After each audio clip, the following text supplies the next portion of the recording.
Welcome back to another fallacy video. Today we're tackling the circular argument and begging the question. Now, they're similar, but they're not actually the same. There's a small difference in their structure. A circular argument occurs when one of the premises is the same thing as the conclusion, or nearly the same thing. Multiple examples. The Bible reveals that God exists. We know this because the Bible is the true word of God. Therefore, God exists. Natural selection cannot create new information. In order for things to evolve, new information must be created. Therefore, evolution is false because natural selection cannot create new information. See, the circle is complete. The earth is flat because it's measured flat. The measurements necessitate it being flat. Therefore, the earth is flat. So-and-so's book, movie, whatever, is critically acclaimed based on their prior work. Now, that's not an argument, but that is something that happens. Medicare for all won't work because the government is inefficient. Therefore, Medicare for all won't work. The common theme going on here seems to be the thing in question in the argument is defined the way the person is arguing for it to be from the beginning.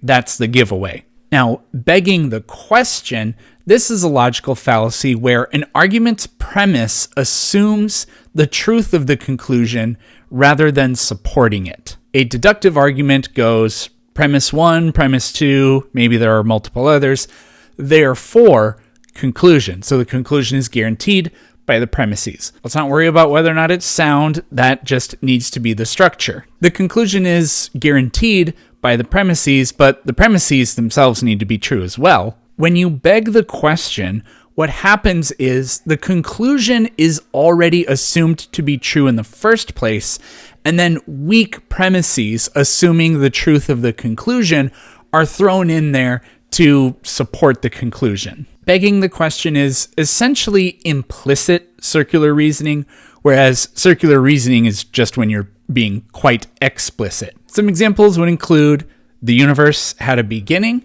A universe requires a creator to begin to exist.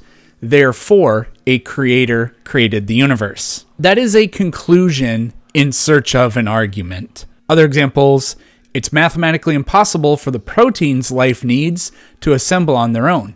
Evolution claims this is how life came about, therefore evolution is false. That's a clever way of saying, well, evolution is simply impossible, therefore it's false. You can't have an atmosphere next to a vacuum.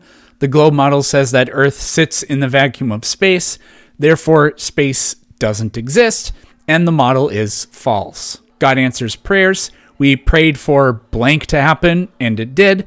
Therefore, it was a miracle, and God is real. Not all circularity is necessarily illogical. For example, tautologies exist because some things are true just by definition. Why is a bachelor not married?